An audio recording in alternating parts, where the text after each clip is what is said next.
vraies voix Sud Radio, 17h-19h, Philippe David, Cécile de Ménibus.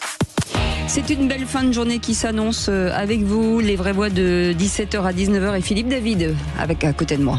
En pleine forme, à ma comme droite. toujours en votre compagnie et en la compagnie des vraies voix. Faudrait qu'on échange un jour. Alors je sais pas parce que non, je voudrais dire, tellement je mettrai vos vêtements et vous mettriez les miens.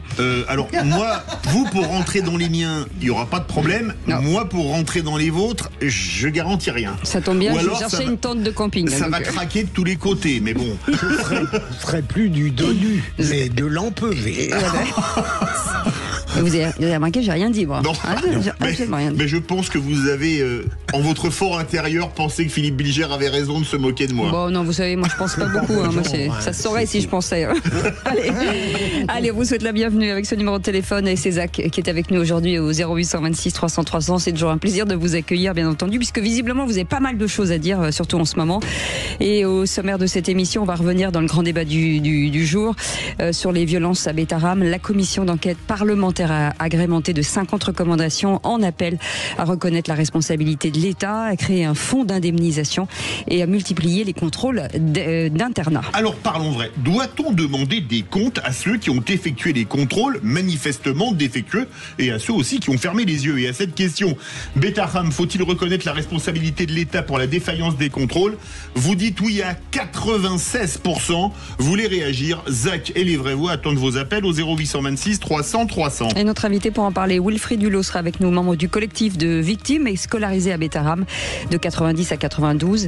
Il a déposé plainte la semaine dernière pour agression sexuelle. Et puis le coup de projecteur des vraies voix à 18h30. Jordan Bardella et Nicolas Sarkozy se sont rencontrés pour discuter hier à l'initiative de l'ancien chef de l'État. Le président du Rassemblement national a régulièrement exprimé une forme de respect pour Nicolas Sarkozy, récemment encore en déplorant le retrait de sa Légion d'honneur. Alors parlons vrai, est-ce que cette rencontre à l'initiative de l'ancien chef de l'État vous surprend?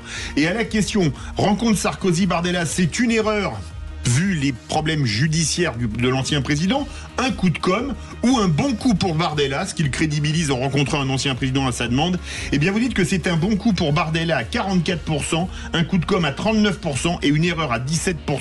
Vous voulez réagir? Encore et toujours le 0826 300 300. Et ils sont autour de cette table pour commenter l'actualité, bien entendu. Philippe Bilger est avec nous, Françoise Degois et Sébastien Ménard. On vous souhaite la bienvenue. Les vraies voix Sud Radio. Bonsoir Philippe Bilger. Bonsoir. Bonsoir. Mes amis.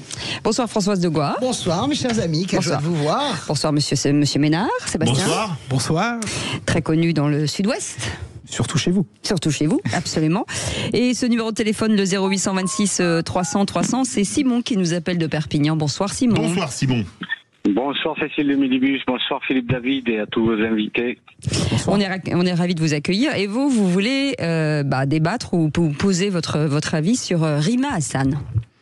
Tout à fait, oui, voilà, parce que bon, je trouve que de toute façon, cette personne n'est pas à sa place, commet beaucoup trop de dérapages et ne s'occupe pas des affaires intérieures, même si elle est députée européenne, la France faisant partie de l'Europe. Si je ne m'abuse, les pays pour lesquels elle est quand même très active, pour pas dire uniquement active, ne font pas partie de la communauté européenne. Donc, et ça serait certains députés comme elle devraient aussi prendre des leçons là-dessus. Ils sont élus français, ils doivent s'occuper de la France. Et ensuite, effectivement, on peut s'occuper des affaires internationales, mais ça ne doit pas être de toute façon l'unique but recherché. Donc il serait quand même plus intéressant que cette personne remercie le pays qui lui a permis d'arriver là où elle est arrivée et non pas arrive à créer des troubles, pour pas dire pire, par ses prises de position. J'approuve totalement Simon. Il exprime un point de vue d'ailleurs très largement partagé. Il me semble évident que Rima Hassan pourrait s'occuper aussi des problèmes nationaux. Rima Hassan, dans son esprit, elle pense qu'elle s'occupe des problèmes nationaux parce que c'est une militante de la cause palestinienne et c'est une militante aussi antiraciste. Moi, vous savez très bien que je ne peux pas défendre l'action de Rima Hassan, mais intrinsèquement, je défends le droit à tout député, à tout élu, véritablement, de s'emparer des causes qui lui semblent justes et ne sont pas des causes, comment dirais-je, c'est des causes qui correspondent à ce pourquoi elle a été élue. En plus, elle a vraiment été élue pour ça. Donc, les gens ont voté. Le vote est sacré dans ce pays. Voilà, c'est comme ça. Sébastien Ménard. Je vais être parfaitement aligné avec Françoise. Je combats les idées de Rima Hassan. Néanmoins, ça ne me choque pas plus que quand on a des parlementaires français parmi les plus illustres qui quelque part, ont fait du combat pour l'Arménie et pour un certain nombre de minorités un combat domestique, c'est-à-dire ils sont dans le débat français avec ça, ou d'autres parlementaires qui défendent la cause d'Israël plus que défendent les préoccupations des Françaises et des Français. Donc ça ne me choque pas. Avec la grande différence, mon cher Sébastien, qui s'occupe des autres problèmes également. Alors, je fais pas de jugement de valeur parce que je connais un certain nombre de parlementaires et pour le coup c'est même plutôt des amis qui passent plus de temps à nous parler du génocide arménien, de la problématique arménienne, que de faire le boulot dans leur circonscription. Je ne les juge pas, je ne les blâme pas, ils ont leur utilité. Donc c'est la raison pour laquelle je ne peux pas reprocher à Rima Hassan ce que je ne reproche pas à d'autres. C'est impossible. Et puis Rima Hassan, elle est députée européenne et ce sont les prérogatives de l'Europe aussi. Donc vraiment, je trouve que ce procès qui va conduire à un moment donné, j'entends bien toute la petite musique. Là, c'est presque du porte-parole là quand même. Objectivement, le mandat est sacré. Elle est députée européenne. On lui demande pas. Elle n'est pas députée d'une circonscription où il y a des usines qui ferment, où il y a des magasins en friche, etc., où il y a des problèmes d'écologie. Elle est députée européenne. Elle est dans une commission qui correspond parfaitement à ce qu'elle porte. Allez, voilà. Sébastien, et si on veut pas de Rima Hassan ou de Sébastien Delogu, il faut pas voter pour elle. On a été élu. Ça c'est autre chose. C'est le BABA, ils ont la signature du suffrage universel. Juste un mot, il y a beaucoup de gens qui ont cru que et finalement n'ont pas le résultat escompté. Donc ça c'est aussi le problème. On les avait prévenus pour quelque chose. Je sais pas sur quoi, en tout cas sur la liste de Rima Hassan, tout était clair pour tout le monde. On savait très bien que ça serait Gaza de HKZ et du matin au soir. Dans un instant, le réquisitoire du procureur. On va parler bien sûr de l'État qui s'est fait condamner pour son incurie et son impuissance en matière judiciaire. On en parle dans un instant. Soyez les bienvenus avec ce numéro de téléphone 0826 300 300. Votre avis compte, on a envie de l'entendre. À tout de suite. Les vraies voix aujourd'hui avec Philippe Bilger, Françoise Degois, Sébastien Ménard et vous au 0826 300 300. Si vous voulez commenter et partager, bien entendu, vous êtes les bienvenus. Et si vous n'êtes pas abonné à notre chaîne YouTube, c'est une erreur magistrale. Et d'ailleurs, on demandera un compte à notre ami Maxime. Lui, c'est le comptable. Ça faisait longtemps. Alors Maxime, on en est où? 595 €, Maryse. Plus d'1 million, c'est sûr. Écoutez Maxime, ça fait 1 an que vous nous dites plus d'1 million, alors qu'on on a au moins largement passé les 10 milliards. Oui. Alors qu'il y a 8 milliards d'êtres humains, mais on a même des abonnements qui viennent de Saturne, de Mars. Regardez-moi. Ils nous écoutent sur Mars en plus. Mais deux minibus déjà, je suis deux. Je suis pas la seule. Voilà, c'est ça. La mauvaise foi aussi, je suis pas la seule non plus. Visiblement, il y en a autour de la table. Je peux vous il y a annoncer. Beaucoup de gens qui sont pas seuls dans leur tête autour de la table. François, pardon. 1 20 000. C'est bien. C'est un peu minable. Ça progresse, c'est bien. Ça, c'est précis. Là, d'accord, je suis d'accord. Je reviendrai vers vous dans 15 minutes. C'est peut-être ce qu'il y a sur mon compte. Non, c'est pas ça. Non, toujours pas. Toujours pas. Ok. On pose des questions, on sait jamais. Dans un instant, les 3 mots dans l'actu avec Félix Mathieu. Bonsoir Félix. Bonsoir Félix. Bonsoir tout le monde. De quoi parle-t-on aujourd'hui? De la chaleur, de Poutine et Macron au téléphone pour la première fois en 2 ans et demi. Et puis de la photo de classe du gouvernement Bayrou. Elle s'est beaucoup fait attendre. 7 mois en 3 mots, canicule, discussion et photo. On en parle dans un instant. Tout de suite, la voix est à monsieur le procureur. Les vraies voix Sud Radio, le réquisitoire du procureur. Philippe Bilger. Et vous allez requérir, monsieur le procureur, au sujet d'une aide-soignante qui a fait condamner l'État pour dysfonctionnement du service public de la justice après une agression à coups de tournevis. Exactement, mon cher Philippe. Elle a été gravement agressée en 2019 et depuis, elle a fait condamner l'État pour un grave dysfonctionnement qui est dû à l'incurie de l'État et donc naturellement de la justice qui est son émanation. Il faut bien voir, je pourrais raconter en détail les péripéties assez scandaleuses qui ont fait que l'État a été condamné parce que depuis 2019, alors que son agresseur aurait pu être condamné d'emblée, il ne l'a pas été et il y a eu des péripéties qui l'ont désespéré. Ce qui me paraît important, c'est de voir que face à l'impuissance trop fréquente de l'État, eh bien, le droit, en l'occurrence, peut représenter un recours. Évidemment, Les 5 000 euros, ça n'est pas fondamental qu'elle a reçu, mais il n'empêche que le droit peut être une arme qui peut mobiliser l'État quand lui-même est impuissant à exercer son rôle tel que les citoyens l'espèrent. Oui, je suis tout à fait d'accord. Moi, je trouve ça assez bien comme mesure. Et d'ailleurs, je suis très favorable au class action. Je pense que les citoyens qui se groupent pour faire bouger l'État sur des mesures qui sont parfois injustes, ça me paraît vraiment très bien. Tout le monde dit attention, la dérive américaine. Non, moi, je pense que c'est très important quand on est dans un dysfonctionnement, quand on est dans des blocages kafkaïens parfois, complètement surréalistes. Eh bien, je trouve que les class action, par exemple, en France, sont pas assez développés. Je pense qu'on pourrait obliger l'État à bouger par la base, par les citoyens. Sébastien. Pas mieux. C'est-à-dire qu'on attend beaucoup de l'État. C'est-à-dire qu'on espère que l'État fasse tout son possible pour qu'on ait le moins de préjudices, le moins de problèmes, etc. Mais quand les préjudices, les problèmes ou pire arrivent, il faut qu'effectivement l'État, à travers le bras judiciaire, la justice, puisse réparer, corriger et puis empêcher que ça se reproduise. C'est assez particulier quand même, ce jugement, parce que ça concerne la justice. C'est une bonne nouvelle. C'est une très bonne nouvelle. Je suis pas ça déjà, on en a déjà eu. Il y en a déjà eu, d'accord, ok. Mais il n'y en a pas énormément. Il n'y en a pas des masses. Voilà. Et il y en a plus que 3, comme les mots dans l'actu. Ah oui. Les vraies voix Sud Radio. 3 mots dans l'actu, Félix, parce que là, le chiffre est incontournable et inconditionnel, qui sont canicule, discussion et photo. Le pic est passé, mais la canicule reste bien pesante sur l'Hexagone. Encore des pointes à 39 degrés. Plusieurs départements repassent du rouge à la vigilance orange. Emmanuel Macron et Vladimir Poutine se reparlent. Ça n'était plus arrivé depuis le début de la guerre en Ukraine. Discussion pour s'accorder sur l'Iran, tout en enjambant leur profond désaccord sur le fond sur l'Ukraine. Et puis, hasard du calendrier ou pas, la photo de classe du gouvernement Bayrou n'avait encore jamais été prise en 7 mois. C'est désormais chose faite au lendemain, de la motion de censure rejetée à l'Assemblée nationale. Les vraies voix Sud Radio. L'Aube, Lyon, le Loiret, le Cher sont toujours en vigilance rouge à la canicule ce soir. L'Île-de-France, la Vienne, l'Indre, l'Indre-et-Loire et le Loir-et-Cher redescendent en vigilance orange comme la moitié du pays. L'épisode caniculaire a atteint son pic, même si les chaleurs sont toujours bien là. Chacun a pu s'en rendre compte et souvent en souffrir. La ministre de la Transition écologique évoque 2 morts directement liées aux chaleurs. Quant à sa collègue ministre des Comptes publics, elle en appelle à ne pas opposer raisons budgétaires et politique environnementale. L'inaction climatique coûterait plus cher. Et cet épisode nous le prouve, estime Amélie de Montchalin sur Sud Radio. C'est ça que j'ai d'abord à vous dire sur cet épisode extraordinaire et qui va malheureusement, on le sait, se répéter parce que les scientifiques nous disent... Et ça a un coût. Ça a un coût sanitaire dans les hôpitaux. Oui. Ça a un coût humain. Moi, je veux penser à ces hommes et ces femmes. Hier, on a eu des décès d'hommes et de femmes qui font des métiers exposés. Et donc, ça a un coût humain.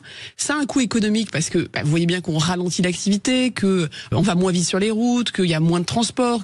Et donc, ça a un coût. Et en fait, le changement climatique, on le sait, il faut qu'on y fasse face. Parce que si on ne fait rien, ça nous coûtera plus cher. C'est pas une lubie de militants. C'est une cause existentielle pour nous tous. Amélie de Montchalin, ministre des Comptes publics avec Jean-Jacques Bourdin dans le Grand Matin Sud Radio. Et puis tiens, allez au passage un petit cadeau pour Philippe Bilger, l'ami des bêtes. Les conseils d'une vétérinaire pour aider nos chiens à supporter ces chaleurs. Pensez à les rafraîchir de temps en temps et surtout, faites attention si vous devez les promener, explique donc Gaël Le Calonnec. Le bitume, il chauffe énormément dans les grandes villes au soleil. Donc là-dessus, il faut pas hésiter. Il y a des petits chaussons qui existent pour les animaux qu'on peut leur mettre avant de faire la balade. Et au retour de balade, de bien vérifier qu'il n'y a pas de craquelure, qu'il n'y a pas de lésion. Si c'est le cas, mettre un peu de baume hydratant sur les coussinets. Un test simple qu'on peut faire pour savoir si oui ou non, là, il faut sortir les chaussures, poser un doigt ou sa main au sol et voir si on arrive à le garder 30 secondes sans ressentir de douleur. Si on sent que ça commence à nous brûler, c'est exactement pareil pour son animal. Si par contre on peut poser et que c'est pas trop chaud, là, il n'y a pas de souci. La vétérinaire Gaëlle Le Calonnec, interrogée par Louis de Kergorlet pour Sud Radio. Ouais. Est-ce que vous avez les coussinets qui brûlent, Philippe? Non. J'ai quand même du mal à imaginer Philippe Bilger en train de descendre le chien tous les soirs. Pourtant, ça m'est arrivé. J'étais beaucoup plus jeune. Oui, d'accord. Ça a duré longtemps ou le chien est mort vite ou... Non, mais le chien est parti à la campagne. C'est vous qui preniez le chien ou c'est le chien qui vous promenait? Ça dépend. Moi, moi qui le promenais.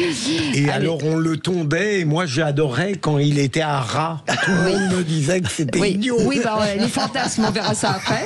Allez. C'est une remarque au poil. Allez, le deuxième mot, discussion. Qu'est-ce qu'il y a, il a entendu au poil, là il est... Moi je voulais parler des petites chaussettes que je mets à mon âne Anatole quand il fait chaud. Moi j'adore ce que j'avais, bien sûr. Vive les ânes, parce que c'est merveilleux. Excusez-moi, c'est sérieux l'info, arrêtez maintenant. Mon âne, je l'appelais Sorbonne. Allez, très bien. Allez, le deuxième mot, puisque Vladimir Poutine et Emmanuel Macron se sont reparlés. Justement, oui, c'est une première depuis septembre 2022. C'est de là ce téléphone de nouveau sur l'Ukraine. Les deux présidents se sont mis d'accord sur le fait qu'ils n'étaient pas d'accord, mais en revanche, la discussion a été plus fructueuse à propos de l'Iran, selon le président Macron. Russie et France sont co-signataires de l'accord de Vienne de 2015 sur le nucléaire iranien. Et le chef de l'État a fait part de son optimisme en Conseil des ministres sur ce dossier iranien suite à cet entretien avec son homologue russe. C'est ce que rapporte la porte-parole du gouvernement, Sophie Primas. Il nous a indiqué qu'il était plutôt optimiste sur la position de Vladimir Poutine qui s'opposerait effectivement à une sortie de l'Iran de ce traité. C'est donc une position assez forte et assez cruciale pour se dire que c'est bien la diplomatie qui doit être en avant. Et sur la situation en Ukraine, est-ce que le président vous a semblé optimiste ? Un peu moins. Ils en ont parlé, la question du cessez-le-feu a été évoquée. Nous voyons Vladimir Poutine continuer des attaques sans précédent, y compris sur des cibles civiles. La question du cessez-le-feu a été abordée, mais Vladimir Poutine met à les mêmes conditions qui pour l'instant ne sont pas réunies. La porte-parole du gouvernement, Sophie Primas, après le Conseil des ministres. De son côté, l'Ukraine fait face à une mauvaise surprise. Les États-Unis annoncent cesser de livrer certaines armes à Kiev officiellement à cause des inquiétudes de l'administration Trump quant à la baisse des stocks américains de munitions. Enfin, troisième mot, photo. Les ministres ont pris la pause à l'Elysée aujourd'hui. Et oui, il leur a fallu attendre 7 mois pour avoir la photo officielle du gouvernement Bayrou, quand ça avait été chose faite au bout d'une dizaine de jours seulement, par exemple pour l'éphémère gouvernement Barnier juste avant. La différence, c'est que cette fois pour le gouvernement Bayrou, Emmanuel Macron a pris la pause avec les ministres. Le chef de l'État n'avait pas honoré le gouvernement Barnier de sa présence. En tout cas, le hasard est ironique, à moins que ça n'en soit pas un. Cette photo de classe intervient au lendemain de ça. La majorité requise n'étant pas atteinte, la motion de censure n'est pas adoptée. Le RN n'a pas voté la motion de censure du PS, renvoyant au futur débat budgétaire. En attendant, Ouistiti. À 7 mois pour faire une photo, c'est fou. Officielle, toute proche de la fin, en réalité. C'est vrai que 7 mois, c'est quand même un peu long, non ? Il n'y a pas de photographe disponible ? Oui, ça veut dire beaucoup de choses. Ça veut dire, effectivement, c'est la photo des au revoir, je pense. On va passer l'été, tout le monde s'égaye dans ses provinces, et puis on revient, et puis on se fait couper la tête pour le budget, voilà. C'est pas mal, ce n'est qu'un au revoir. Pas du tout, c'était de la superstition. Et de la pure superstition. Ah oui. Je pense qu'en fait, il y a évidemment, Françoise a raison, ils étaient persuadés, beaucoup pensaient que le gouvernement Bayrou tiendrait pas 2 mois, donc la superstition fait qu'il n'a pas fait de photos. Et là, a priori, ils se disent qu'ils vont au moins passer l'été, c'est-à-dire passer l'été et puis rentrer dans l'automne. Voilà. On verra. Jusqu'en octobre. Et ensuite, voilà, il passe l'été. Ce qui est bien, c'est que chacun a la date de sa propre mort. C'est ça qui est absolument intéressant. On n'est pas à l'abri d'une bonne nouvelle quand même. C'est-à-dire qu'on ait un budget et que François Bayrou aille au bout. Ne soyons pas défaitistes, soyons positifs. Merci beaucoup Félix Mathieu, vous restez avec nous. Dans un instant, nous allons revenir sur cette information Betaram, sur la commission d'enquête qui appelle l'État à reconnaître sa responsabilité. Ils ont donc créé un fonds d'indemnisation et à renforcer les contrôles, en tout cas dans les internats. Alors parlons vrai, doit-on avant tout demander des comptes à ceux qui ont fait des contrôles manifestement défectueux et à ceux qui ont pratiqué l'omerta? Et à la question, Betaram, faut-il reconnaître la responsabilité de l'État pour la défaillance des contrôles? Dites-vous à 95%, vous voulez réagir, le 0826 300 300. Et nous aurons comme invité Wilfried Hulot, qui est membre du collectif de victimes. On vous souhaite la bienvenue, 0826 300 300. Philippe, vous l'avez pourtant très bien dit, mais c'est bien de le répéter. À tout de suite. PD Cécile de Minibus, oui. Ça tombe bien, elle est là. Vous avez dit elle s'appelle 2 Minibus, mais il n'y en a qu'une. Elle est unique et irremplaçable. Heureusement qu'il n'y en a qu'une, parce que ça serait compliqué quand même. Tout à l'heure, vous avez dit que vous étiez 2. Bah oui, on est 2. Bah, on est tous un peu 2 dans notre tête, soyons clairs. Je confirme 4, 5 pour Philippe Bilger. J'ai envie de dire, parce que parfois on voit des trucs, on va pas balancer, on n'est pas là pour ça. Quoique, on pourrait. Philippe Bilger est avec nous, Françoise Degois, Sébastien Ménard et bien entendu Philippe David. Et tout de suite, le grand débat du jour. Les vraies voix Sud Radio, le grand débat du jour. Père d'élèves scolarisés dans l'établissement. époux d'une professeure de Betaram, président du conseil départemental, 20 ans député de la circonscription, ancien ministre de l'Éducation nationale, saisi à de multiples reprises de ces violences, vous avez toujours affirmé n'avoir rien su, rien vu, rien entendu. Je n'ai jamais été informé.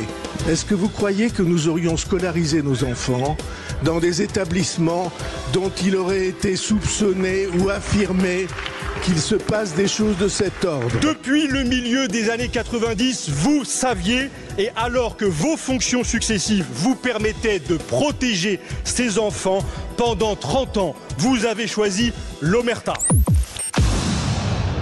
Et donc face aux violences à Betaram, la commission d'enquête parlementaire agrémentée de 50 recommandations en appelle à reconnaître la responsabilité de l'État, à créer un fonds d'indemnisation et à multiplier les contrôles d'internat. Alors parlons vrai, est-ce que pour vous il faut revoir les modalités des contrôles dans les établissements scolaires? Et à cette question, Betaram, faut-il reconnaître la responsabilité de l'État pour la défaillance des contrôles? Vous dites oui à 95%, vous voulez réagir? Le 0826 300 300. Et notre invité Wilfried Hulot est avec nous, membre de collectif de victimes scolarisées à Betaram entre 1990 et 92, et il a déposé plainte la semaine dernière pour agression sexuelle. Wilfried Hulot, merci d'avoir accepté notre invitation à Sud Radio. Philippe Bilger.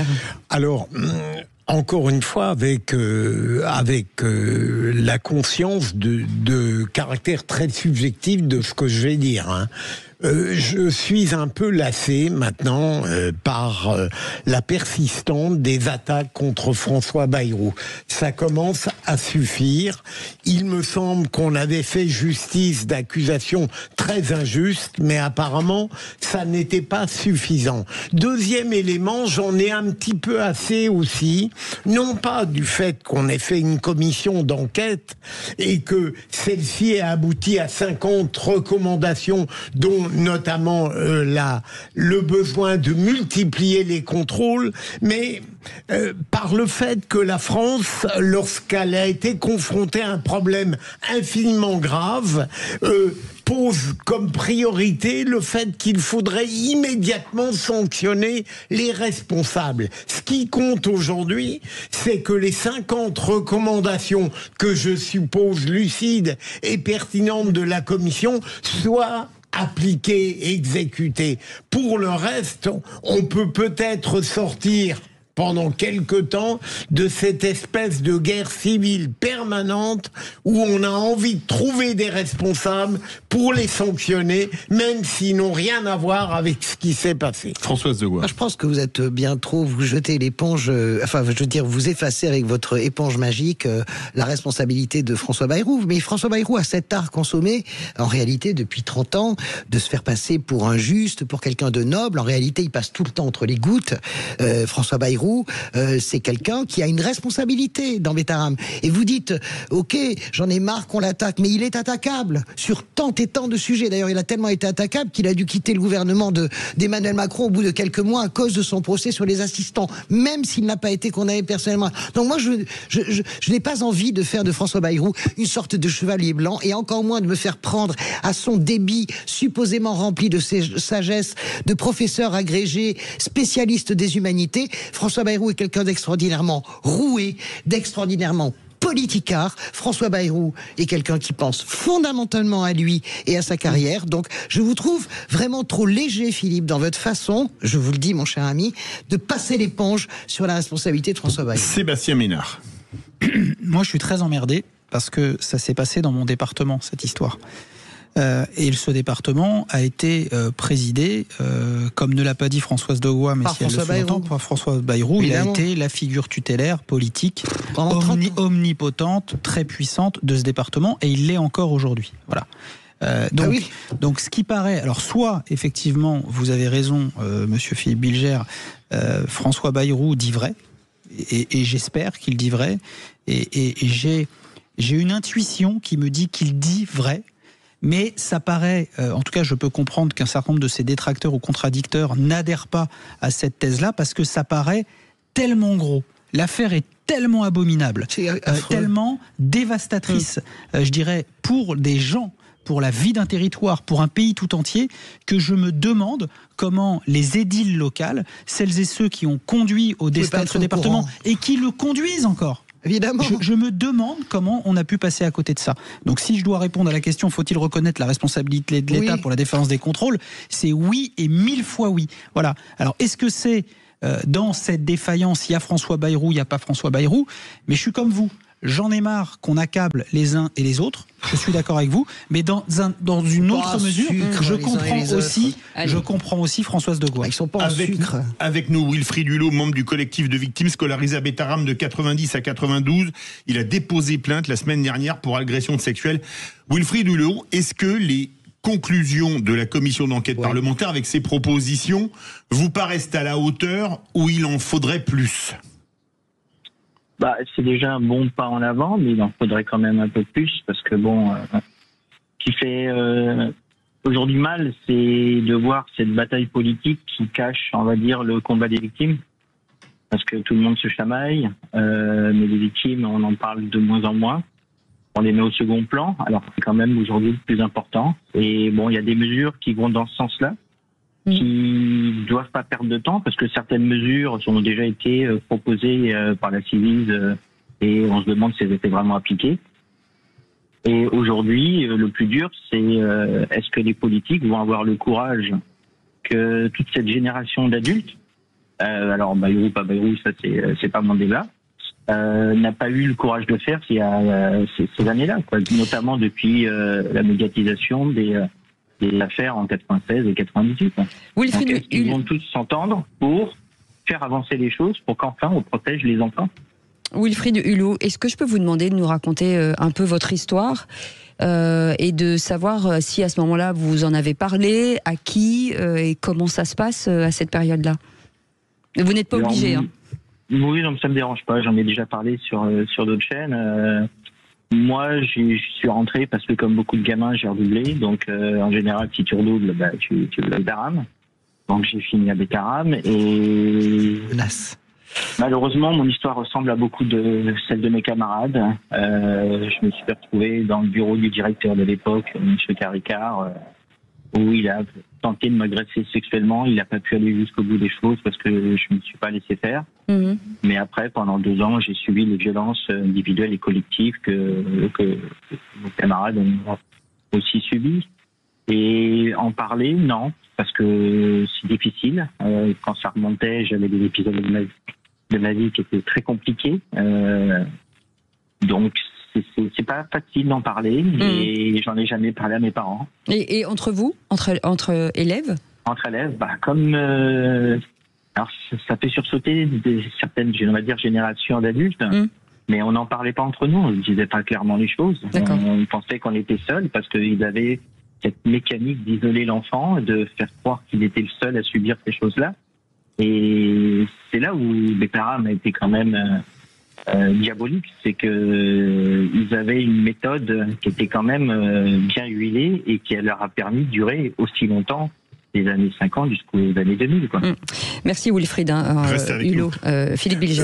Si vous le permettez, une question, et d'abord, après mon point de vue, bien sûr, la plus grande compassion et indignation pour ce que vous avez subi.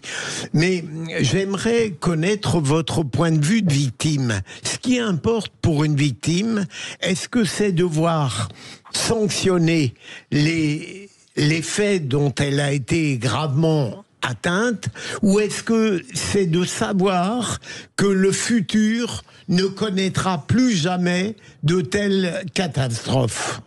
Alors, moi, je vais vous dire, c'est les deux. Moi, mes 2 principaux tortionnaires sont décédés, donc la justice, elle n'aura pas lieu. Mais aujourd'hui, à titre personnel, parce que je parle comme mon nom, pour moi, tout le monde doit assumer ses responsabilités, que ce soit les premiers, les tortionnaires qui nous ont maltraités, les politiques, les adultes qui n'ont rien fait à ces époques-là, à différentes époques quand ils ont su.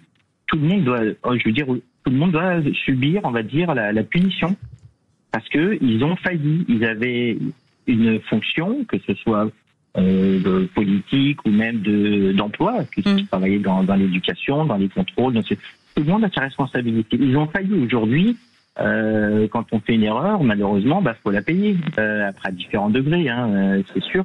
Mais déjà, quand on voit des tortionnaires qui aujourd'hui échappent on va dire, à d'éventuelles condamnations dues à la prescription, ça c'est plus difficile. Le politique passe au second plan. C'est surtout eux en premier qui fait mal à mes camarades qui ne peuvent pas avoir justice. Et je suis d'accord avec vous. Maintenant, qu'est-ce qu'on fait de ce qu'on a? Tout le monde le sait, la France le sait maintenant, les politiques le savent, et à eux de faire ce qu'il faut pour que ça ne se nouvelle pas. Et puis s'ils ne font rien, s'ils font comme leurs prédécesseurs sur les années 90, quand les affaires ont été médiatisées, ils seront complices de tout ce qui arrivera aux enfants aujourd'hui et demain. Parce qu'ils n'auront rien fait. Alors qu'ils peuvent le faire. Je pense qu'on ne mesure pas, c'est très émouvant ce que vous dites, parce qu'on ne mesure pas qu'est-ce que c'est une vie dévastée par une agression sexuelle quand on est un enfant, et même une agression physique, c'est une vie entière. Physique et psychologique. Je pense que c'est une vie entière que vous combattez contre ce chagrin et cette faille, j'imagine, Wilfried. À mon niveau, oui, c'est une... Et un camarade parlait d'élèves, de petits, de deuxième personnage sombre qui le tourmentait, et oui, ça touche quand on discute entre nous, ça nous travaille tous les jours. Wilfried, pardon de vous couper, ça a dû être un choc terrible pour, j'imagine, votre famille, qui tout à coup est tombée de l'armoire quand même. Alors, oui, parce que moi, tout est remonté suite à des photos, des échanges au mois de février-mars. Donc c'est très récent. Ma mère est décédée, donc elle ne sait pas, elle peut pas. Voilà, elle n'est pas là, malheureusement. J'aurais aimé lui en parler. Mon père, j'ai pas de nouvelles, donc vous voyez, cette génération, on se un peu. Je partage. Et aujourd'hui, j'ai la chance, parce que je mesure par rapport à beaucoup de camarades, j'ai la chance d'avoir une femme et des enfants. C'était très dur d'en parler. Aujourd'hui, ça s'est fait plusieurs semaines après. J'ai mis beaucoup de temps à discuter avec ma femme et ma fille aujourd'hui qui a 15 ans. Mais j'ai pu discuter et partager avec eux ma douleur sans leur donner le poids de cette... de cette douleur intense qui nous travaille tous les jours, quoi. Sébastien Ménard veut réagir. Moi, quand je vous entends, ça conforte ce que, modestement, je pense. Il faut être impitoyable avec celles et ceux qui viennent trahir, abuser, piétiner l'autorité morale, l'autorité pédagogique, l'autorité sociale. Enfin voilà, c'est tellement dur. Ce que vous nous racontez, et moi Cécile m'a repris parce que j'envoyais des SMS à ma femme qui écoute, et nous on a des enfants, enfin c'est abominable. Donc la réponse, elle doit être impitoyable. 10 ans après, 20 ans après, 30 ans après, 40 ans après, elle doit être impitoyable. Allez, le 0826 300 300. Wilfried est avec nous, notre vraie boîte. C'est Simon, notre vraie voix du jour. Wilfried, oui, bien sûr. Simon, pardon, il est avec nous. Bah oui, il est avec nous, Wilfried. Alors, Simon, qu'est-ce que vous en pensez? Déjà, le témoignage de Wilfried est vraiment bouleversant. Ça, je pense qu'on est tous d'accord là-dessus.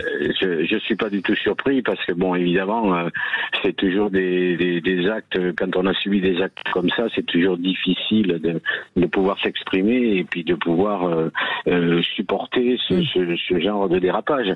Je voulais revenir par contre sur l'histoire. C'est plus que des dérapages, hein. Oui. On est dans un drame. Oui, bien sûr.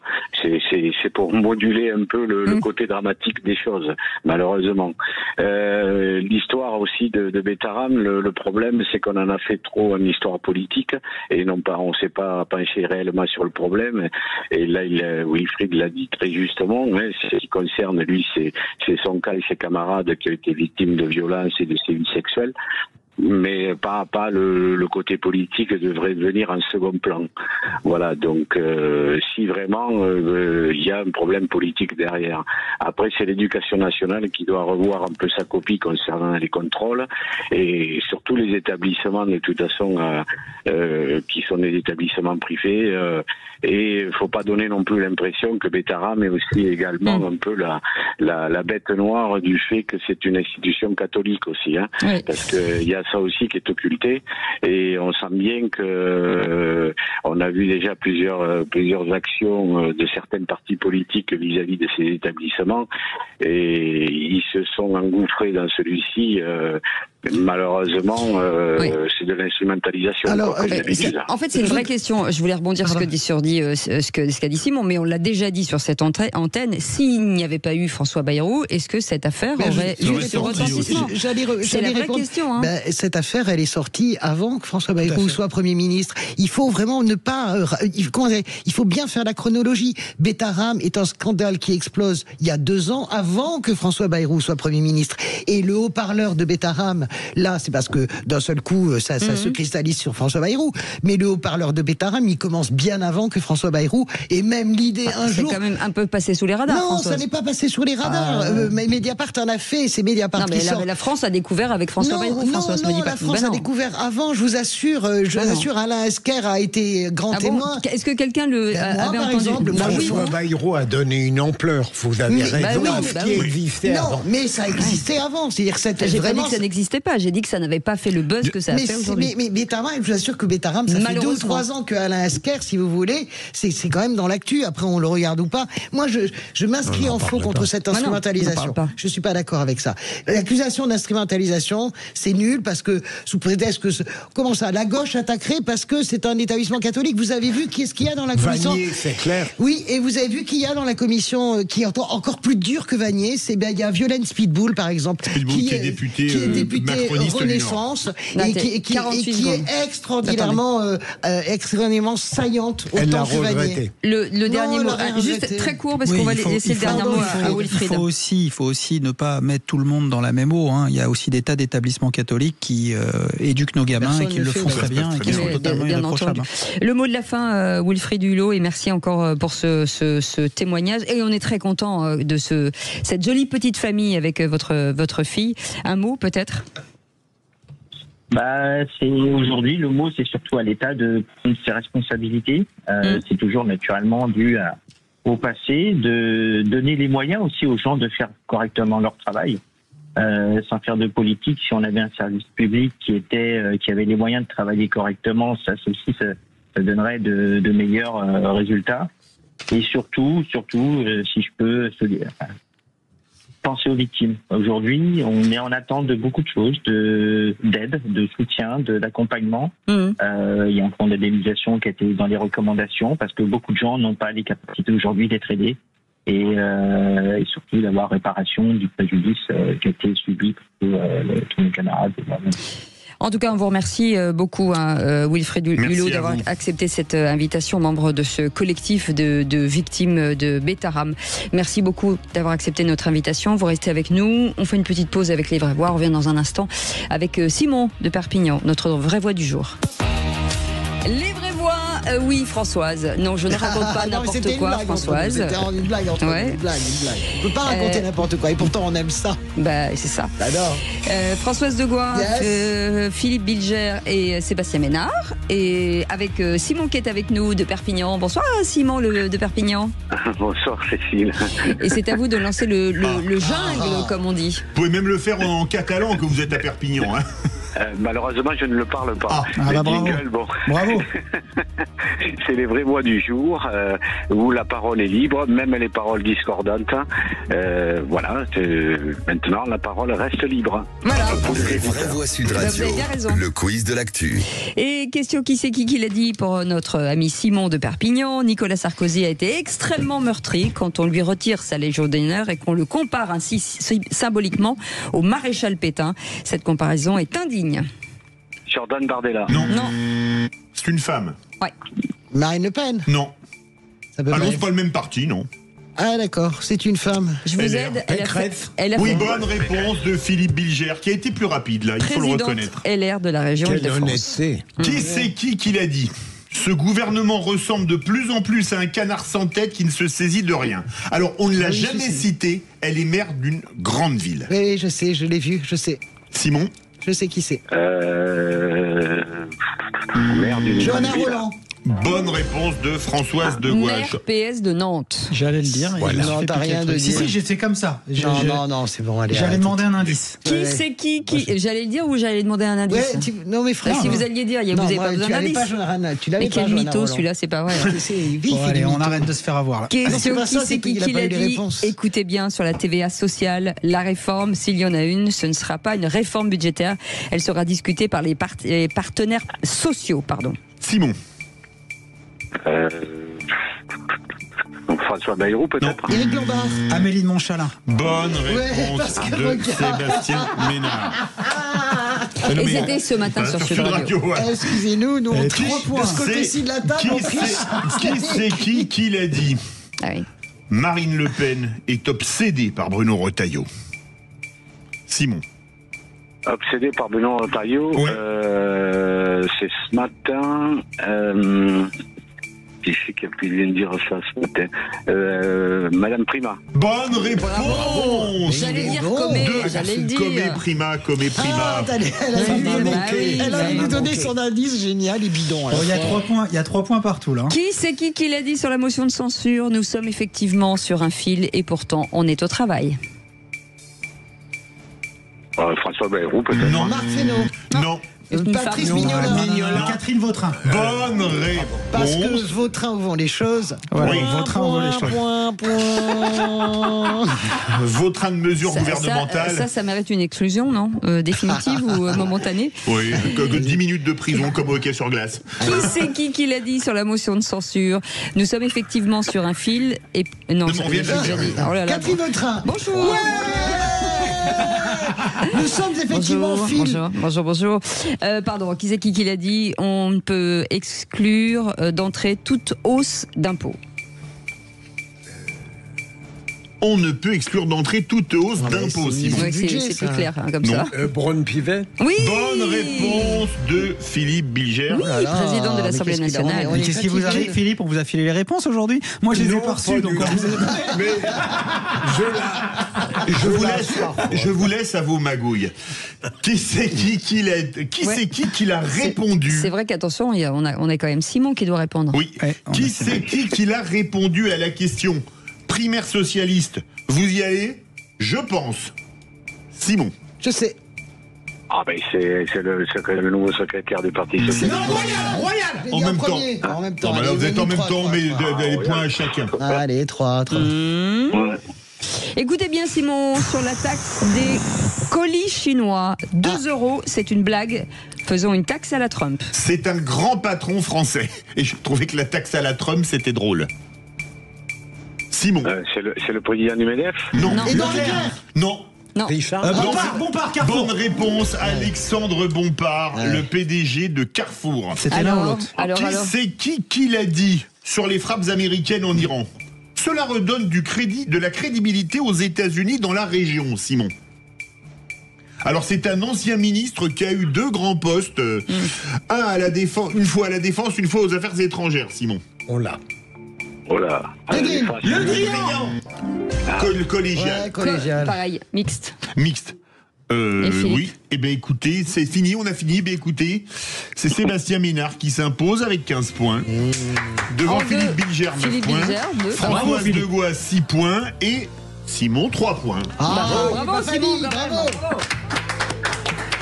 Simon, ils ne vous ont pas laissé grand-chose dans cette part de gâteau, mais c'est pas grave, vous reviendrez quand même. Affirmatif. Vous allez faire quoi cet été, Simon? Faites-nous rêver. Ah, mais moi je travaille tout l'été et je partirai en vacances au mois de septembre. Vous avez bien raison. C'est comme ça. Pourquoi vous travaillez tout l'été en fait? Parce qu'ils partent en septembre. Je pars en septembre. Non, mais c'est votre job qui fait que vous avez un commerce, un restaurant? Non, c'est parce que c'est un choix pour laisser mes collègues de travail profiter de leur famille l'été. Moi, j'ai plus ce souci-là, donc voilà quoi. C'est beau, bravo Simon. Il est bien ce Simon. Un vrai généreux. Oui. Merci en tout cas Simon d'avoir accepté cette invitation chez nous. Dans un instant, on parle le journal, la météo avec Rémi André et le coup de gueule de Philippe David. Ouh là là, le mot courage a disparu du vocabulaire de certains. Allez, on en parle dans un instant. Soyez les bienvenus. 0826 300 300, c'est Zach qui est derrière ce numéro. À tout de suite. Retour des vraies voix avec bien évidemment Philippe Bilger, Françoise Degois, Sébastien Ménard, l'incontournable et unique, même s'il y a 2 minibus, il n'y en a qu'une, Cécile de Minibus. Ça vous va comme introduction? Et mes applaudissements? Attendez, bravo. D'accord, voilà, d'accord. Attendez, excusez-moi, il manque encore une chose. J'ai l'impression d'être Louis de Funès parfois, moi. Il manque encore une chose, les acclamations. Ouais. Pour Cécile Pipi. Et pipi. C'est un peu stable, vous avez vu, la salle a beaucoup de monde arrive. J'ai l'impression de voir un but du PSG au stade Vélodrome. Quelle harmonie bref. 0826 300 300, ce numéro de téléphone, et on est ravis de vous le diffuser tous les jours puisque vous nous laissez des messages et on les écoute. Nicolas qui est en direct. C'est Nicolas qui est en direct. Ah bah on l'écoute pas. Justement. Bonsoir. Bonsoir Nicolas. On va l'écouter. Oui, bonsoir. Nicolas Bonsoir, qui est Nicolas. doche. Ouais, je suis Doche dans le Gers et je voulais intervenir suite au débat de ce matin sur interdire la clim ou non. Alors je suis ni pour ni contre, mais je pense surtout qu'il faut que les architectes maintenant mettent en avant un peu plus des solutions techniques pour se protéger du soleil, déjà pour commencer. Ça me semble être important et je pense qu'il y a une compétence technique de la part de certains architectes qui est en train de se perdre sérieusement au profit d'un bâtiment très joli, très beau, qui représenterait peut-être une vitrine de leur savoir-faire architectural, mais le côté technique et le côté bien-être, il est de moins en moins pris en considération. Alors il y a beaucoup de normes environnementales aujourd'hui, notamment les bâtiments BBC, basse consommation, etc. Sébastien Ménard veut réagir. Alors nous, je vais répondre avec ma petite casquette d'élu local. Non, ça fait partie clairement des premières prérogatives. C'est l'un des premiers critères, faire des établissements qui quelque part ne chauffent pas l'été, ne se refroidissent pas l'hiver. Bas carbone. Voilà. Hein, ouais. Mais la réalité, c'est que ça marche. Ils ne sont pas forcément bas carbone. Ça ne veut pas dire bas carbone. J'ai pas dit bas carbone me concernant. Je vous dis simplement qu'il y a évidemment un effort très important, en tout cas sur le papier, qui est demandé. J'ai même envie de vous dire sur le terrain, nous, on sait ce qui est fait. Mais par contre, quand on se retrouve après avec des logements dans lesquels il faut rajouter des clims, parce que malgré tout ce qu'on a fait, malgré le triple vitrage, malgré les murs, malgré machin, vous avez des gens qui ont passé des nuits à 28 ou 29 degrés. Bon, voilà, c'est que ça marche pas, quoi. Déjà, il y a beaucoup de bâtis sur les qu'on ne peut pas utiliser ou changer. Par exemple, les haussmanniens, il y a beaucoup de bâtis, des monuments historiques. Les hôtels particuliers dans le Marais, etc. Vous pouvez pas, mais vous avez raison de soulever cela. Moi, je trouve que la clim, évidemment, est nécessaire, mais c'est pas vraiment la solution du tout. Il faut végétaliser les murs, il faut végétaliser les villes aussi pour surtout les villes, pour que ça devienne des puits, que les arbres captent cela pour ramener de la fraîcheur. Il faut mettre des points d'eau. Et je suis d'accord avec vous, les urbanistes. Vous avez raison. Les urbanistes ont une responsabilité désormais majeure. Je le redis parce que j'ai été tellement frappé de cette histoire de voir que des villes aux États-Unis sont déjà en train d'imaginer le déménagement de la ville. Le déménagement de la ville parce que en 2100, on ne pourra plus. Une ville comme Phoenix, ça sera plus habitable. Phoenix dans l'Arizona ne pourra plus être habitée à l'horizon 2100. Donc finalement. Phoenix, Las Vegas, tout ça. Bien sûr, il y a le Nevada en fait. En réalité, le désert du Nevada. Donc vous avez absolument raison et je trouve que c'est un défi pour l'humanité exceptionnel en fait. En réalité. Je suis très déçu que vous ayez dit Phoenix. J'ai cru que vous parliez de moi. Mais c'est toujours de vos cendres. Sans les cheveux, ouais. C'est vrai. Phoenix, vous avez passé très vite et vous ne reviendrez pas, c'est ça le truc. Merci Nicolas. Beaucoup, Nicolas. Et vous avez bien raison, merci en tout cas de nous avoir appelés. Vous restez avec nous dans un instant, le coup de gueule de Philippe David. Le courage, c'est pour quand? Maintenant. Philippe David, Cécile de Minibus.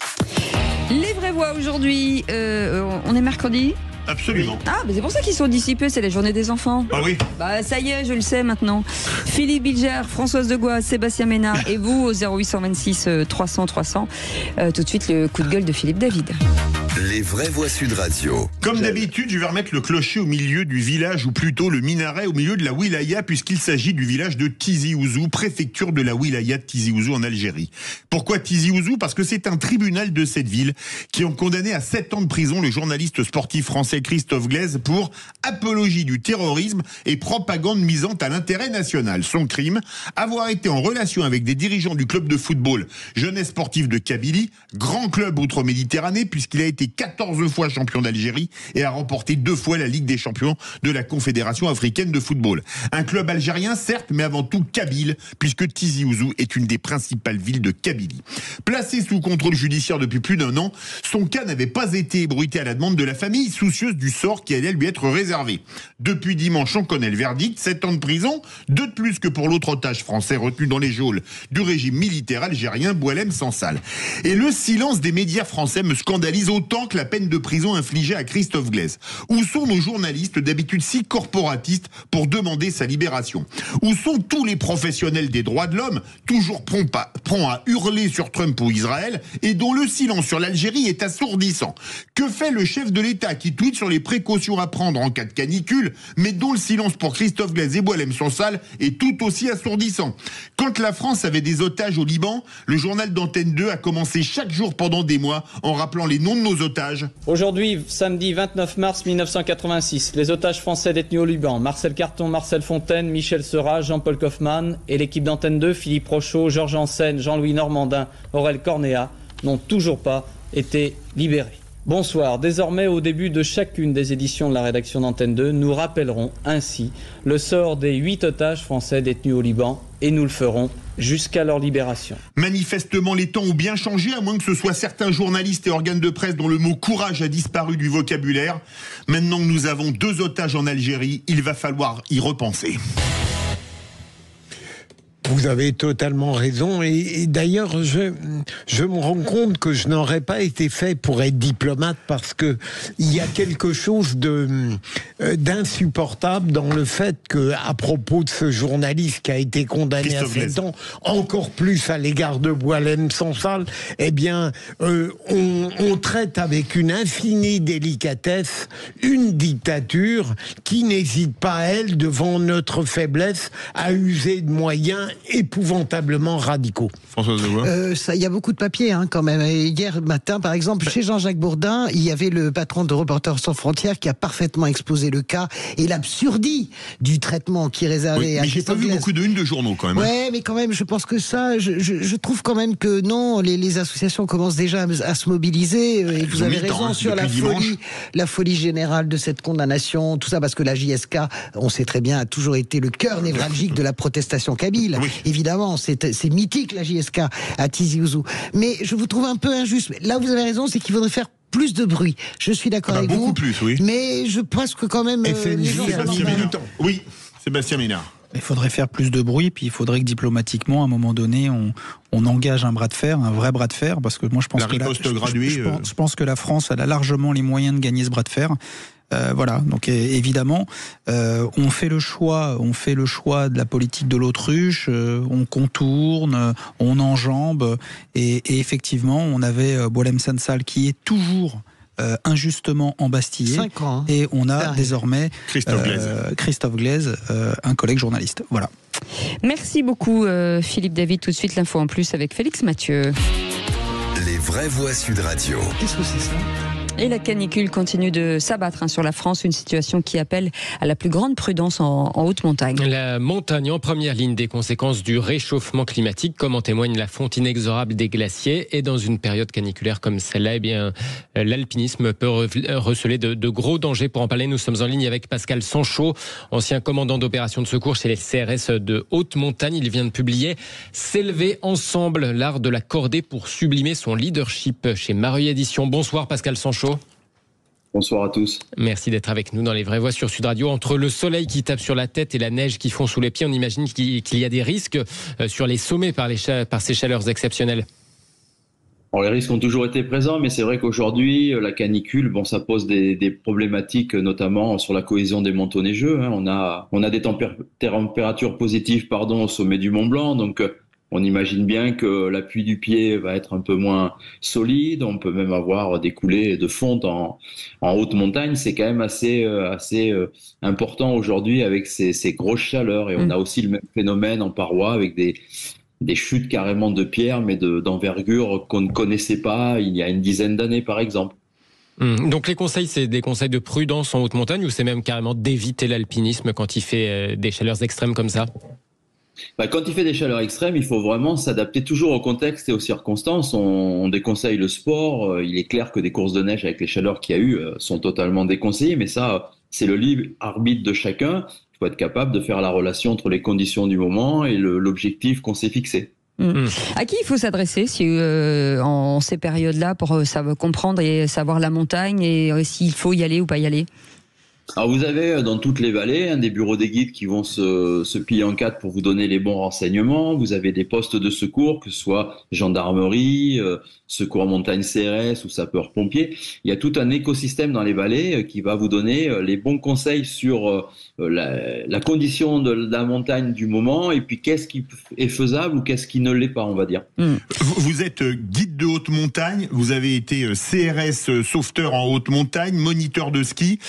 Est-ce que vous déconseillez fondamentalement d'aller dans les zones neigeuses, notamment les glaciers en ce moment, puisque avec la chaleur, l'accident arrive très vite, peut très vite arriver plutôt? Alors les glaciers, on a vu qu'il y avait carrément des effondrements de glaciers, c'est difficilement prévisible. Après la condition de neige, on revient sur les fondamentaux de l'alpinisme. Il faut avoir des bonnes conditions de gel, donc là les températures vont baisser à nouveau, le gel va revenir en altitude.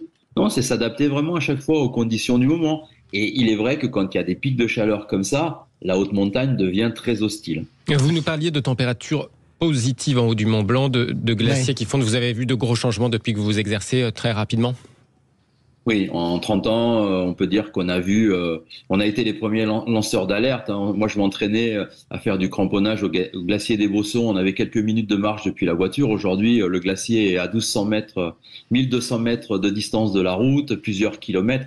C'est une évidence. Aujourd'hui, c'est même plus des chutes de pierre, c'est des parois entières qui s'écroulent. La montagne souffre et est vraiment un bel indicateur ou un triste indicateur du réchauffement de la planète. Merci beaucoup Pascal Sanchot, ancien commandant d'opération de secours chez les CRS en haute montagne. Et on rappelle ce livre, S'élever ensemble, l'art de l'accorder pour sublimer le leadership chez Mareuil Éditions. Merci beaucoup d'avoir accepté notre invitation. Vous restez avec nous dans un instant, la suite de cette émission avec les grands sujets, le tour de table de l'actu des vraies voix, par exemple Philippe Bilger. Je vais parler de Nicolas Sarkozy. Oh dites donc, Françoise Degois. De la taxe Zuckman qui revient par la porte de l'ONU. Très bien, Sébastien Ménard. Macron, Poutine ou l'amitié retrouvée. Ah d'accord, on en parle dans un instant. Soyez les bienvenus et vous pouvez commenter, bien entendu, vous le savez, sur nos réseaux sociaux un petit peu partout. Nous regardez sur notre chaîne YouTube, vous abonnez bien entendu. Et au 0826 300 300, Zach vous attend. À tout de suite. Les vraies voix Sud Radio, 17h-19h, Philippe David, Cécile de Ménibus. Retour des vraies voix avec Philippe Bilger, Françoise Degois, Sébastien Ménard, bien évidemment Cécile de Ménibus, et c'est l'heure du tour de table de l'actualité. Vous pouvez peut-être donner vos manteaux, on va passer à table. Non, je suis pas d'accord. Ah mais là c'est sérieux. Philippe Bilger, vous pouvez pas être en désaccord, Philippe, avec Bilger. Alors je ne suis pas totalement péremptoire là-dessus. Ah bon? Vous savez très bien que j'ai raison et ça vous fait bien yesh, mais c'est la vérité. Le tour de table De l'actualité. Infernal, on est infernal. Inferno. Philippe Bilger, vous voulez parler de Nicolas Sarkozy? Oui, alors on va parler en détail de Jordan Bardella, de leur rencontre, qui l'a rencontré. Moi, ce qui m'intéresse, c'est de savoir pourquoi Nicolas Sarkozy a éprouvé le besoin de le recevoir avec une forme d'enthousiasme, pour une raison à la fois liée à sa Légion d'honneur. Il paraît que le retrait de l'exclusion de la Légion d'honneur est quelque chose qui l'obsède profondément, et donc il compte sur Jordan Bardella, s'il y avait une dissolution, pour le remettre dans l'honneur de la Légion d'honneur, si j'ose dire.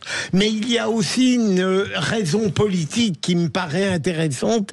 Il considère que si Jordan Bardella devenait Premier ministre à la suite d'une dissolution, eh bien le RN perdrait en fait tout le crédit qu'il a aujourd'hui, et donc il perdrait toutes ses chances pour l'élection présidentielle de 2027. Élection à laquelle il serait candidat Nicolas Sarkozy. C'est ce que précise le plan général, le plan que vous avez lu le Canard enchaîné comme moi. Oui. Donc je pense aussi qu'il y a toujours une fascination pour Nicolas Sarkozy de tout ce qui se passe à droite, à l'extrême droite, et que on peut pas s'empêcher de penser qu'il a de l'affection pour Jordan Bardella. C'est pas une prérogative du Premier ministre de rétablir dans ses droits et de redonner la Légion d'honneur, c'est le président de la République. Mais donc ça veut dire il pourrait. Non mais c'est un autre sujet. C'est pas ça. Il veut parlez de Premier ministre. Je pense que Jordan Bardella pourrait faire une loi d'amnistie qui amnistierait. Tout à fait. Voilà, c'est ça le sujet. Merci beaucoup Philippe. Françoise de Gaulle, la taxe Zuckman. Je vais vite parce que la taxe Zuckman, tout le monde en a entendu parler. Puis on devrait faire cocorico parce que c'est un économiste français, Gabriel Zuckman, l'idée de taxer de 2% tous les revenus au-dessus de 100 millions d'euros. Alors ce qui est de dollars. Ce qui est intéressant, c'est que l'Assemblée nationale l'a adopté, y compris avec des voix de droite, comprenez. Donc l'Assemblée nationale l'a adopté, le Sénat l'a retoqué. Donc évidemment pour le moment elle ne pourra pas être appliquée. Mais ce qui est intéressant c'est quand même que vous avez Pedro Sanchez qui aujourd'hui est l'homme fort de la gauche entre guillemets, pas entre guillemets d'ailleurs, en Europe, et Lula qui relance le processus auprès de l'ONU. Alors évidemment que l'ONU n'a pas le pouvoir d'imposer une taxe, etc. Mais ce qui est très intéressant, c'est de voir que finalement cette idée que on peut pas continuer avec des super profits tout à fait exorbitant, sans demander aux milliardaires. Et Zuckman le fait vraiment avec beaucoup de délicatesse. C'est 2%, c'est pas au-dessus de 100 millions de dollars, c'est quand même pas la mer à boire. Eh bien, l'idée que finalement, il va falloir partager et que il y a des super profits qui sont trop exorbitants dans un monde où il y a trop d'inégalités, ça fait son chemin au niveau planétaire. Moi, ce que je trouve intéressant, ça fait même son chemin chez les gens de droite. Ça fait son chemin au centre et ça me paraît vachement bien. Comme je ne suis pas un économiste, je me souviens avoir dit que ça paraissait une idée de bon sens. Et depuis, j'ai lu des économistes, et je serais incapable de vous redonner dans le détail leur argumentation, qui semblaient dire que c'était une très mauvaise idée. Oui, bien sûr, mais ça, c'est le jeu. Moi, je suis plutôt libertarien en matière de fiscalité, mais je suis pour cette taxe, parce que effectivement, on fait peser le poids de la fiscalité sur des petits, sur des moyens sur des moyens grands, mais les très grands, qui souvent, quelque part, ont tout loisir et tout moyen et tous les outils et tous les collaborateurs et tous les conseils pour échapper à l'impôt, il est normal quand même qu'ils prennent leur part dans l'état du monde. Un peu plus. Échapper, optimisation, après on joue sur les mots, mais la réalité, si vous voulez, c'est que quand vous avez quelqu'un comme Bill Gates ou Warren Buffett, cette génération, mais il y a beaucoup plus qu'eux. Gates redistribue beaucoup. Il rend tout son argent, il ne veut pas mourir riche, il va tout donner, il va tout filer. Mais il y en a que deux. Enfin, non, il n'y en a pas que deux, justement. Moi, j'ai vu un super reportage là-dessus. Alors, je pensais comme vous, mais en fait, c'est un mouvement avec des petits milliardaires. Ils sont déjà milliardaires. Des petits milliardaires. Quand quelqu'un comme Warren Buffett dit, j'ai pas assez payé d'impôts dans ma vie. Moi, je trouve ça intéressant. Non, mais sur la conscientisation. Il est comme Goldman. Non, mais la conscientisation globale de ce pays, de cette planète. Regardez, il est quand même à droite. Sébastien Ménard, c'est un libéral. Je suis à votre gauche. Non, mais c'est tellement plus beau quand c'est totalement assumé plutôt que subi, je trouve. Oui, tout à fait. Le geste est beaucoup plus élégant. Oui, c'est vrai. Je ramène ma fraise, on sait pas pourquoi. Non, mais vous avez absolument raison. C'est vrai. Vous êtes payé pour ça, Cécile. C'est vrai que vous avez raison. Vous avez raison, mais Zuckman ne le fait pas comme un bolchevique qui a le couteau entre les dents. Il est vraiment hyper argumenté de 2%. On parle des gens qui gagnent plus de 100 millions. 100 millions d'euros. D'accord. Donc ça change rien. Enfin, faut juste quand même comprendre que ça ne change rien. Voilà, c'est même pour celles et ceux qui ont des vies les plus extravagantes qui soient, ça ne change rien. C'est 50 € pour nous. On commence comme ça et après ce sont les soviets. Non, mais voilà, c'est ça. Non, mais c'est vrai que c'est ça. L'argument qui est avancé, c'est celui-là. Allez, Sébastien Ménard, sur cette nouvelle relation d'amitié entre Macron et Poutine. Au pays des ex-soviets. Vous avez décidé de nous faire rire, en fait, ce soir. Mais c'était surtout en réponse à un certain nombre de mes amis d'hier qui souvent me disent ton Macron est fini, ton Macron n'existe plus, la France disparaît, est en train de s'effacer, etc. Et la preuve que non, en fait, parce que derrière la discussion entre Macron et Poutine, les 2 heures d'échange autour de l'Iran est un prétexte pour que quelque part 2 grands pays, deux grandes puissances se parlent. La France est une puissance. Voilà, la France est une puissance nucléaire et c'est d'abord pour ça que Vladimir Poutine, évidemment, discute avec Emmanuel Macron. C'est pas par amitié, je vous ai provoqué. Mais c'est simplement, on a souvent des espèces de faillitaires de ce qu'est la France, les démissionnaires de l'espérance française dans le monde qui, quelque part, vous disent « Ouais, la France est morte. » Mais non, la France n'est pas morte. La France est dans le jeu. C'est indépendamment d'Emmanuel Macron, d'ailleurs. Vous voyez, ça me fait pas que plaisir de dire ça. Mais indépendamment d'Emmanuel Macron, la France est dans le jeu. La France compte et on a besoin de plus de France en Europe et dans le monde, notamment pour tenter, je dis bien tenter, de résoudre un certain nombre de conflits. Voilà. Et notamment le conflit ukrainien. Est-ce que vous ne prenez pas, mais sérieusement, Sébastien, vos désirs pour des réalités, et j'aime beaucoup ce sentiment national que vous développez, mais j'arrive pas à me persuader que la France est aussi importante dans les domaines que vous évoquez. Mais vous savez, aujourd'hui, le positionnement, et l'histoire nous l'a prouvé récemment, les forts parlent avec les forts. Voilà, et maltraite et méprise les faibles. Regardez ce qui s'est passé. Mais les forts, j'ai compris. Les forts. Les forts parlent aux forts, les forts respectent les forts. Et la réalité, c'est que depuis le début de ce conflit, et quelles que soient les manœuvres d'Emmanuel Macron, qu'elles aient été positives, qu'elles aient été grandiloquentes, ou qu'elles ont été parfois ubuesques, la réalité, c'est que Poutine en Europe ne respecte que Macron, parce que Macron, c'est la France. Pourtant, il a peu parlé avec Macron. Il a peu parlé. Si d'abord, il a beaucoup parlé. Moi, je suis partie des gens qui défendent Emmanuel Macron sur la question de l'Ukraine et qui l'ont défendu depuis sur le début. Il avait raison de téléphoner. Il parle à la France parce que la France est une puissance nucléaire, parce que la France est un membre du Conseil de sécurité de l'ONU. Et moi, je suis d'accord avec Sébastien sur le déclinisme. Je peux plus supporter d'entendre tous les matins des éditos sur tout fout le camp. Non, je peux plus, parce que ça n'est pas vrai. Nous avons un rôle encore au Conseil de sécurité. Nous sommes une puissance majeure, on va dire moyenne, pas du tout puissance majeure, avec un des plus beaux réseaux diplomatiques du monde après celui des États-Unis. Donc basta le déclinisme en fait. Merci les amis. Vous restez avec nous dans un instant. Le coup de projecteur des vraies voix. On reviendra sur Jordan Bardella qui a rencontré, donc vous l'avez entendu, Nicolas Sarkozy ce matin. Un échange assumé sur la situation politique après le retrait de la Légion d'honneur à l'ex-président. Alors parlons vrai. Est-ce que cette rencontre à la demande de Nicolas Sarkozy vous surprend à la question? Rencontre Sarkozy-Bardella, c'est vous dites à 44% un bon coup pour Bardella, à 39% un coup de com' et à 17% une erreur. Vous voulez réagir? Le 0826 300 300. Et soyez les bienvenus, on est ensemble jusqu'à 19h.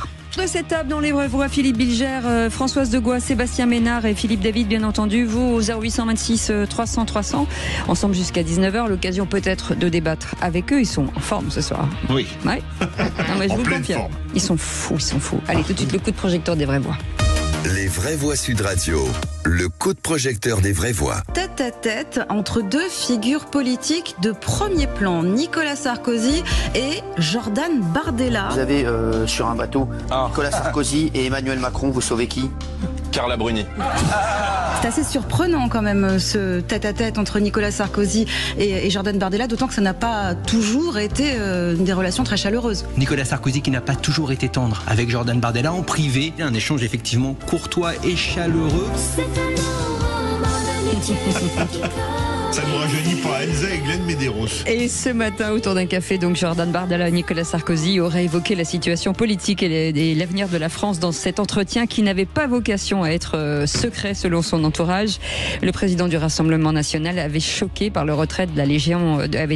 ce retrait de la Légion de l'honneur de l'ex-président. Alors parlons vrai, est-ce que cette rencontre crédibilise Bardella s'il devait être candidat à la place de Marine Le Pen? Et à cette question, rencontre Sarkozy-Bardella, c'est... Vous dites à 44% un bon coup pour Bardella, à 39% un coup de com' et à 17% une erreur.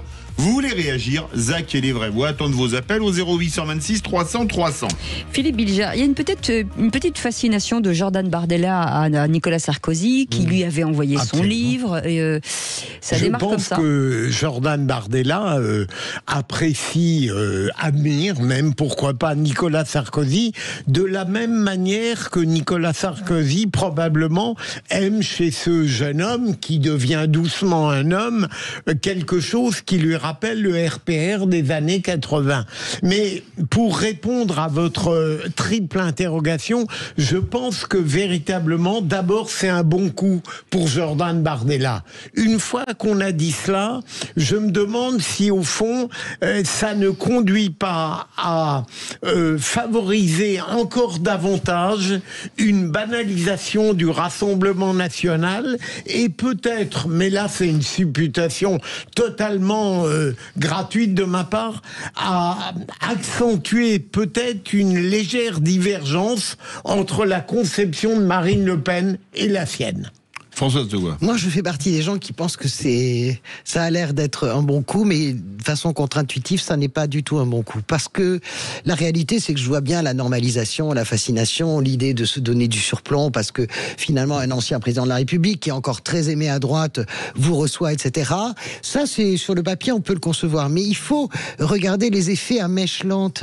La réalité aussi de l'électorat du Rassemblement national, c'est que il n'aime pas forcément cette normalisation, cette idée que ce parti trace et fraye avec les élites. Et qu'est-ce que vous envoyez comme message quand vous êtes Jordan Bardella, potentiellement candidat du Rassemblement national, que vous allez voir Nicolas Sarkozy, mais vous envoyez une image de normalisation totale, de banalisation et surtout de membre à part entière du système. Et moi je pense que c'est peut-être bien sur l'instant, mais dans une campagne présidentielle, c'est quelque chose qui pèsera lourd contre Jordan Bardella, j'en suis persuadé. Ça me fait penser à François Hollande et Nicolas Sarkozy qui avaient voulu faire les malins en 2005 et qui avaient fait la une de Paris Match en disant pour nous c'est oui le traité constitutionnel.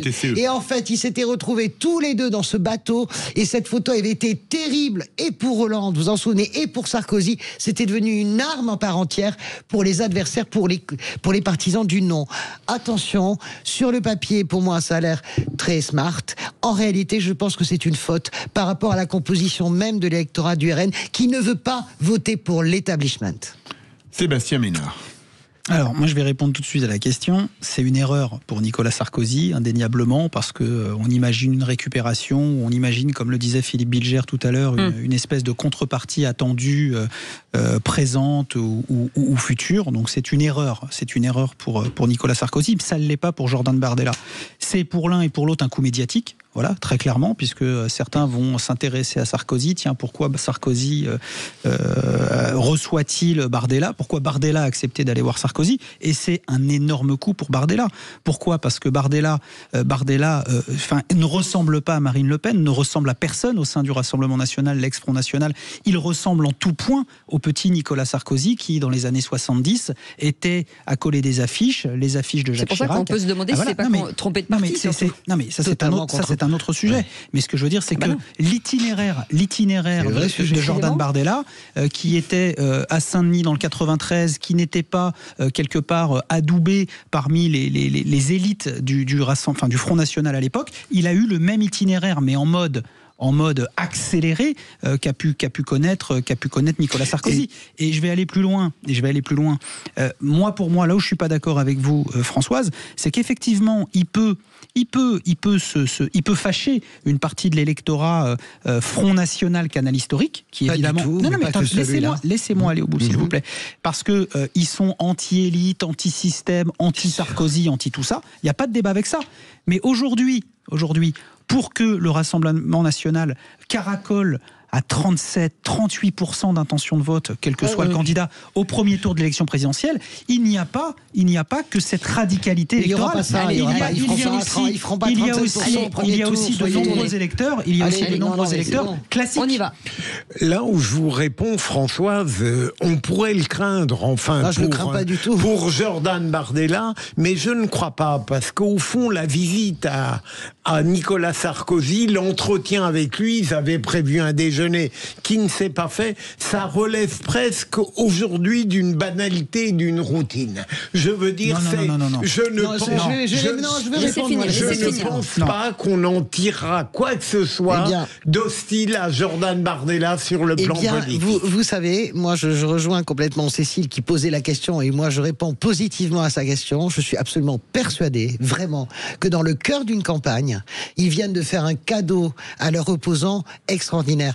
nous, on est dans l'entre-nous, sur nos plateaux. On trouve que c'est pas grave et que le RN est devenu un parti normal. Mais on n'est pas dans le cœur de l'élection. En aucun cas, je veux bien qu'on nous crédite de 30 ou 32% ou 38%. Ça n'est pas vrai. Jamais le candidat du RN ne sera à 32% ou à 40% le soir du premier tour. Tout va compter. Il fera le double que du candidat de gauche, ça c'est sûr. Ça c'est rien.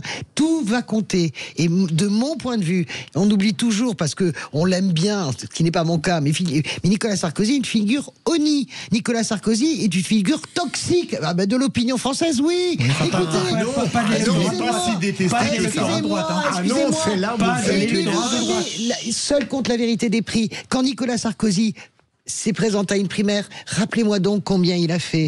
Rappelez-moi donc combien il a fait. Ça n'est pas parce que vous vendez des livres, et que vous êtes à 30% dans le baromètre de l'IFOP que dans le cœur d'une campagne, les gens ont envie. Nicolas Sarkozy est jugé très sévèrement. Mais il sera plus en campagne. Mais non, il n'a jamais été handicapé par ça. Il ne sera plus en campagne. Mais je vous dis, moi, que le candidat du RN, anti-système, anti-établissement, qui s'affiche avec le leader de la droite, condamné pour corruption. Excusez-moi, avec plus de 100 députés, ils sont plus anti-système, ils sont partis du système. Ils sont dans le système. Franck Alizio, tête de liste à Marseille, il est dans le système. Il est dans le système depuis 25 ans. Est-ce que j'ai dit qu'il n'était plus en système ? Leur construction politique et de communication politique, leur construction, c'est d'être encore et toujours le parti proche du peuple contre le système. J'ai pas dit, mais écoute, c'est leur construction, mais bien sûr que c'est leur construction. C'est plus le cas, à mon avis, pareil.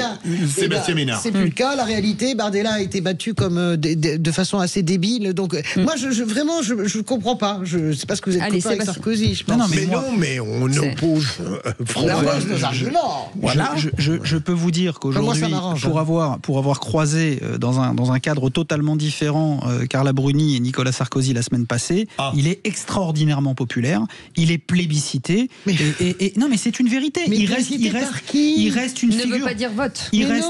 Attendez, mais c'est pas, c'est une figure, il reste une figure tutélaire de la droite. Et ce qu'il s'est passé entre Nicolas Sarkozy, pas du tout. Je vais aller au bout. Attendez, ce qui s'est passé entre Nicolas Sarkozy et Jordan Bardella, et je pense une très mauvaise nouvelle pour la droite, est une bonne nouvelle pour l'électorat additionnel de l'électorat Canal Historique, Rassemblement National, Front National. Vous oubliez une chose, c'est qu'il n'y a pas que Jordan Bardella qui voit Nicolas Sarkozy. Retailleau l'a vu à plusieurs reprises. Mais Retailleau, c'est pas le Rassemblement National. Excusez-moi. D'accord, non, mais ce que je voulais dire tout à l'heure, il devient une sorte de passage obligé. Vous lui donnez une importance capitale à cette rencontre. Je pense que vous l'assurez. Je suis d'accord avec Philippe Bilger. Tout le monde va baiser la babouche de Nicolas Sarkozy depuis des années, mais pas du tout. Parce qu'on s'en fiche complètement. Mais il a été battu et sèchement battu. Elle n'a pas son adresse. Il a été battu, rebattu, surbattu à la présidentielle. Il a été écrasé, humilié à la primaire. Ce n'est pas parce que vous faites des files d'attente à la FNAC, comme tout à l'heure le disait Cécile, la popularité n'égale pas le vote. Il n'égale pas l'influence. Nicolas Sarkozy il est dernier le président de droite aujourd'hui. Bien sûr, Nicolas Sarkozy. Moi, je me baladais l'autre jour avec Ségolène. Tout le monde adore Ségolène et demande des autographes. Vous pensez qu'un jour, mais bien sûr que si, elle est la plus haute personnalité préférée des Français. Et je vous crois. Est-ce que vous pensez qu'un jour Ségolène peut se représenter ? La réponse est non. Elle a dit qu'elle pensait à la primaire à gauche. Mais on peut pas dire que Ségolène Royal, ça ne compte pas. Mais j'ai dit juste, ça ne compte pas. Quand Emmanuel Macron a demandé, par exemple, à Nicolas Sarkozy de lui ramener des gens de droite, il a été incapable de faire le job. Il a été incapable de ramener ce que Macron lui demandait. Donc, je veux bien qu'il signe des autographes parce qu'il est vu à la télé et que c'est une star politique, comme les Ségolène, comme les François Hollande, comme les Emmanuel Macron. Mais voilà, je pense que ça ne va pas plus loin que vu à la télé. Merci mille fois, mes amis. Merci beaucoup, Philippe Bilger. Merci. Sans expert, c'est très bon. Merci Françoise Degois. Merci Sébastien Ménard. Vous restez avec nous dans un instant. On va vous parler du Made in France, bien entendu. Et on vous souhaite une belle soirée à nos amis des Vraies Voix. Oui. Françoise Degois était désolée qu'ils arrêtent de s'engueuler. Mais vous pouvez vous frapper dans la rédaction, allez-y. Non, mais en fait, Sébastien Ménard et moi, c'est la dernière pour nous avec vous cette saison. Je vous signale parce qu'on ne sera pas là demain. Moi, je suis à la matinale. Et voilà, je voulais vous dire que ça a été un bonheur, même si je vous chambre, Philippe David et Cécile de Ménibus. C'est un bonheur de bosser avec vous. Ça fait vraiment partie des moments où on se dit, je suis très heureuse de participer à cette émission. Vous êtes formidable, en fait. On vous aime. Merci beaucoup. Ça, c'est en fait, on vous chambre, mais vous faites quand même très bien votre boulot, ce qui m'ennuie de le reconnaître. Mais c'est Notez greffier, ça n'arrivera plus aussi souvent la saison prochaine. Françoise, faites attention, tout est enregistré. Vous le savez bien. Je le pense profondément. Voilà. Et ben nous aussi on le pense. En tout cas, merci d'avoir été de très bonnes voix, de vraies voix et puis on se retrouvera en septembre. Les amis. Merci à vous. Allez, vous restez avec nous. On fait une petite pause. On revient dans un instant.